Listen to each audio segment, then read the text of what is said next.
Rome wasn't built in a day, but if you wanted to see justice done in the age when Rome ruled the Mediterranean, you didn't have to wait too long for your sentence. In this episode, we bring you a judgment from history's fastest track court. The Roman Empire was an early modern state in comparison to the ancient Greeks, whose ideal court proceedings were documented by Aristotle in his book on rhetoric. But while Greek courts aspired to be temples of justice, Romans knew that law and order depended on keeping people in line. And so in the frenetic heart of the city, beneath marble forums and soaring temples, magistrates dispensed justice at a dizzying pace. Under the Republic, Rome had inherited and adapted the 12 Tables, one of the earliest written law codes in the Western world dating back to around 450 BCE. The tables set out severe penalties for a range of offenses, including fines and, for the most serious crimes, exile or the death penalty. But the Romans weren't big on due process. As the Republic gave way to the empire, provincial governors and magistrates could use the law to crush their enemies or anyone who stood in their way. Under Augustus, the first emperor, trials became a tool for political control. By the mid-1st century CE, according to the historian Tacitus, it was possible to be prosecuted for anything anywhere in the empire.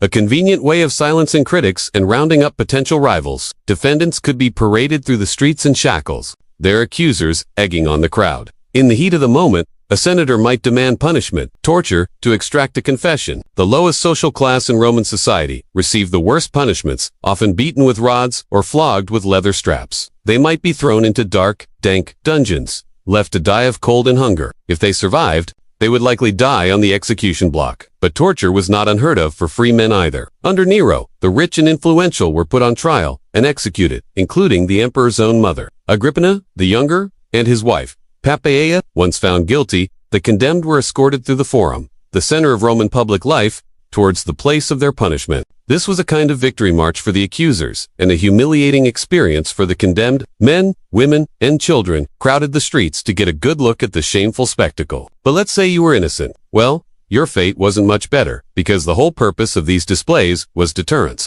Even if you were free, the odds were stacked against you. Juries were easily swayed by an impassioned prosecutor or the prestige of a powerful accuser. Advocates, like Roman senators, were generally higher on the societal rungs than their clients, many of whom were slaves. A skilled advocate could make a compelling case, but ultimately, the outcome of a trial depended on who you knew, not what you knew. According to Roman legal scholars, it was possible to rig a jury beforehand or bribe the magistrate to find a defendant guilty. In practice, then, the courts were little more than a rubber stamp on the decisions of more powerful men. If you managed to drag yourself to the courthouse steps without being arrested, you still had to contend with the bar of public opinion. Roman legal proceedings were notorious for their theatricality. Juries expected flowery speeches and dramatic gestures, and a shrewd lawyer knew how to play to his audience. Suppose you were representing a slave accused of stealing from his master. You might accuse the master of deliberately setting his servant up to take the fall for his own embezzlement. Or you could argue that the prosecution had concocted the whole affair to cover up a series of extra-legal activities. Such tactics, known as subterfuges, could sometimes delay a case for years, and in the meantime, a defendant might languish in prison without ever having been tried. So after all that waiting, what kind of sentence could you expect? The options were limited. Magistrates usually handed down punishments intended to deter future crimes, which meant that the sentence fit the supposed crime. For slaves convicted of theft, for example, punishment might include banishment from the city or execution. Free men convicted of financial crimes might be sentenced to pay heavy fines or spend time in jail. But even the most heinous crimes, such as murder, rarely carried the death penalty. Instead, the guilty party might be exiled or forbidden from leaving the city. As the Roman Empire expanded, provinces across its vast dominion took on local characteristics. Likewise, criminal trials varied from place to place. In Alexandria, for instance, Jews and Christians were prosecuted for not worshiping the emperor as a god. While the penalty for murder in Rome was normally exile, provincial courts sometimes imposed the death penalty. That said, in places like Greece and Asia Minor, judges occasionally displayed leniency towards criminals, granting them conditional release or reducing their sentences. But whether the guilty were banished, beheaded, or merely fined, their punishment was always public, designed to remind other Romans that crime did not pay and the emperor's power knew no bounds. Thank you for watching this episode. If you enjoyed it, please subscribe and stay tuned for more historical tales.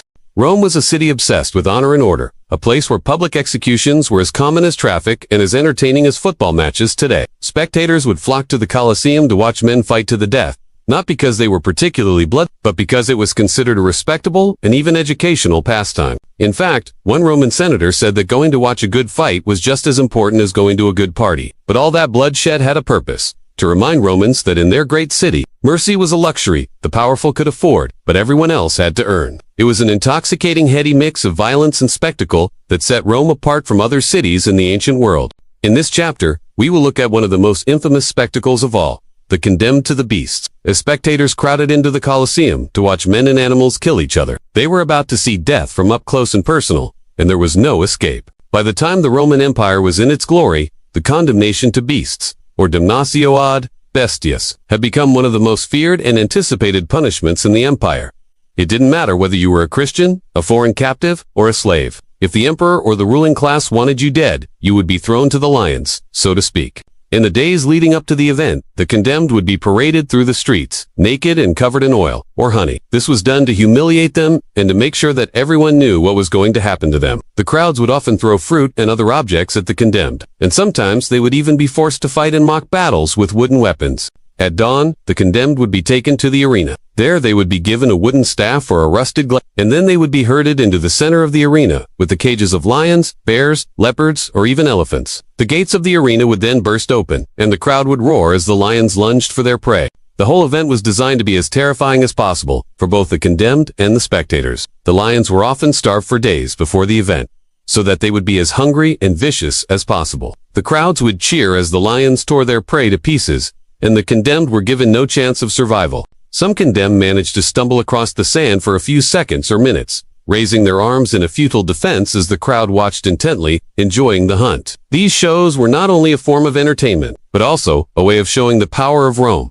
The condemned were often made to fight more than one animal, and sometimes they were even pitted against each other. However, on rare occasions, the condemned were given a second chance. If they managed to survive the initial attack of the beasts, the crowd might spare them. In some cases, pardoned gladiators would also duel beasts to cement their heroism in the eyes of the crowd. For the common criminal, however, the arena was a kind of graveyard in miniature, a blood-soaked theater where human screams mingled with animal roars and the audience applauded the show of force and power. The scenes of carnage in the Roman arenas were not merely spectacles of bloodlust, but carefully crafted displays of imperial might. By showcasing the power of Rome over both man and beast, the emperors affirmed their own dominance. The condemned were used as pawns in this game of life and death, their fates hanging in the balance, as the crowds reveled in the thrill of the hunt. So next time you find yourself glued to a thrilling game of cat and mouse on your screen, take a moment to think about the echoes of the past. Remember the condemned who fought for their lives in the shadow of the Colosseum. Their stories may be long gone, but their bravery and resilience live on in our shared love for a good story.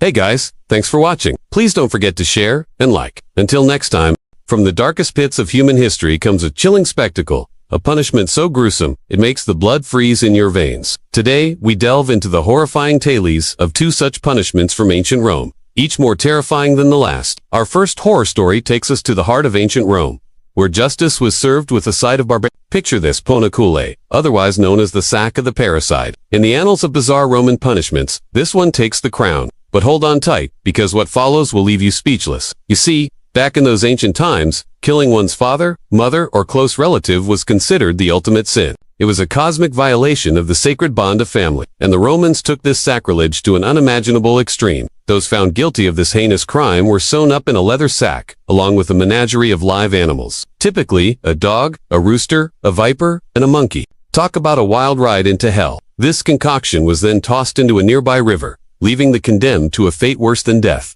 The ritual was as terrifying as it was excruciating. At the crack of dawn, the person was stripped naked, beaten with rods until their flesh was a mosaic of pain and humiliation. They were then laid flat in the sack, still alive, and the animals were let in, unleashing a frenzy of bites, scratches, and chaos. The rooster flapped its wings, the dog bit, the viper struck, and the monkey screeched. Meanwhile, the condemned was left to suffocate in the darkness, the cacophony of screams and panic echoing their own terror. Romans gathered along the riverbank, spectators to this macabre show, as boats carrying the sack were cast into the Tiber River. Amidst the morning mist, the sack bobbed, a grim silhouette against the murky water. Gasps and murmurs rippled through the crowd as it disappeared into the depths. Only the gurgling of water breaking the surface served as a grim reminder of the fate that befell the parricide. It was a punishment that not only took their life, but also their dignity, their very essence, leaving nothing but a stain on the water and the memory of their crime. But our journey through Roman horrors doesn't end there. We now turn to the chilling tale of decimation, a punishment so brutal it shook the very foundations of military discipline. In the vast military machinery of Rome, discipline wasn't just encouraged, it was enforced with an iron fist. When entire legions faltered, when the very core of the military unit wavered, commanders resorted to the ultimate form of chastisement, meaning cutting down by tens. This punishment derived its name and its horror from the Latin word decim, meaning 10.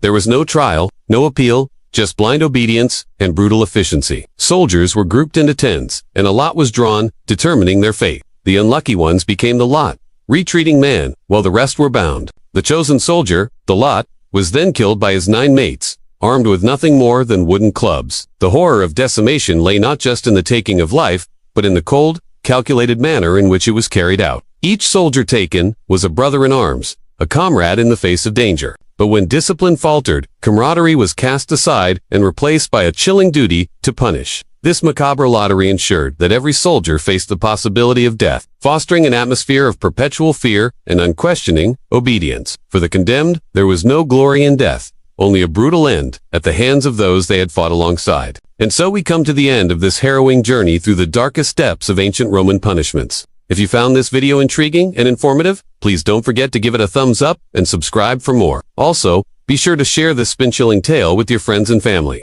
Until next time, stay safe and keep an eye out for those pesky monkeys with a taste for human sacrifice. You see, the condemned man kneeling before you is not Jesus Christ, but rather a nameless soldier. And the one about to nail him to the cross is not Pontius Pilate, but a random centurion. Oh, and that guy just nailed someone else to the cross, and this guy has been dead for some time now. So what's going on here? Easy. This is a scene from your standard Roman crucifixion, except we've swapped out the victim for someone else. Say, an unarmed Jewish rebel, a captured Gaul, anyone who might end up getting nailed to a cross anyway. In fact, let us just make this guy a Jew, because the Romans crucified lots of Jews, and it rhymes with But the important thing is that this guy is about to die whether he's Jewish or not. And since this story is basically over, let's speed it up a little bit. There we go. That wasn't so hard, was it? And there you have it. An account of the crucifixion of a nameless person in the province of Judea. In all likelihood, our victim didn't get a fair trial, and his execution probably wasn't even legal. But don't worry too much about that. In the world of the Roman Empire, trials and laws were only really necessary to maintain the illusion of justice. And if you think about it, we're all really just expendable pawns in the game of power. Alright, moving on. Now, it may seem odd to us today, but for many Romans, watching people get tortured and murdered was a perfectly normal way to spend a day off. And it wasn't just passive entertainment either. Romans actively participated in the spectacles of blood by placing bets on which victims would last the longest, or cheering and jeering as they watched prisoners get torn apart by wild animals. But there were also more intimate ways to enjoy the fruits of Roman power. Take, for instance, the example of that old chestnut, decimation, the classic Roman punishment for cowardice and mutiny. The scene was grim. On a dusty plain, the condemned soldier kneeled, blindfolded, begging for mercy as his comrades raised one strike to the head, another to the back, and the survivor collapsed in agony. The 9 who wielded the clubs were then dispersed, each dismissed from the legion and marked for dishonor. Decimation served 2 purposes. It instilled terror in the troops. One coward could cost 9 lives, and it enforced collective responsibility. Subsequent units witnessed the ritual with horror. Even seasoned veterans trembled at the prospect. Roman historians record that legions demoralized by heavy losses and would sometimes solve their woes via this savage lottery of death. Oh, and by the way, if you want to know more about the Roman army, check out the series in the description. Back to the show. While decimation was reserved for the most extreme cases of disobedience, other, lesser crimes could be dealt with more swiftly and more pleasantly. If a soldier deserted his post, refused to obey an order, struck a superior officer, or otherwise committed an offense against the state, he might be subjected to fusuarium, a public flogging with clubs or rods. The punishment was administered by the centurion, and the full troop was generally present to witness it. Troops formed a circle, stripped to the waist or loincloths, as the offender knelt on a shield. The centurion delivered blows with a cudgel, and fellow soldiers took turns until the victim expired. Sometimes the punishment was carried out with leather straps and embedded with shards of metal. Scorpions. The scorpions tore flesh as they landed. The goal was not necessarily to kill, but to maim, to leave visible scars that branded the criminal long after the agony had ended. Women and children could be present at such executions, which took place in the forum or at market crossroads. Civilians, too, were not exempt. A prostitute could be whipped for solicitation, a debtor for failure to pay. Even at night, a lantern-lit flogging session could draw curious onlookers, drawn by the macabre intersection of justice and bloodsport. So if you ever find yourself in ancient Rome, don't do anything. You don't want to end up crucified. A. Watching, waiting, or worse, participating in. When you think of the most horrifying ways to die, what comes to mind? Maybe being eaten alive by wild animals? Perhaps, well, that's one possibility under the sentence of the beasts. As in, to be sent to the beasts. But another option is far more terrifying, and it's about to get a whole lot worse. Stay tuned until the end of this episode to find out what it means to be burned by night. Burning by day was bad enough. A Roman sentenced to death by fire could be locked up in a tower or have their house set ablaze. But these punishments were relatively quick and merciful compared to another form of capital punishment. Crematio, per noctem or burning by night, was reserved for the worst criminals. Those who committed what we today might call white-collar crimes. Let's imagine a Roman senator found guilty of bribery or extortion. His career is over. His property is confiscated. He's been stripped of his rank and power. Now he's a nobody, and the punishment is brutal, designed not only to kill him, but also to prevent his body from receiving any kind of burial.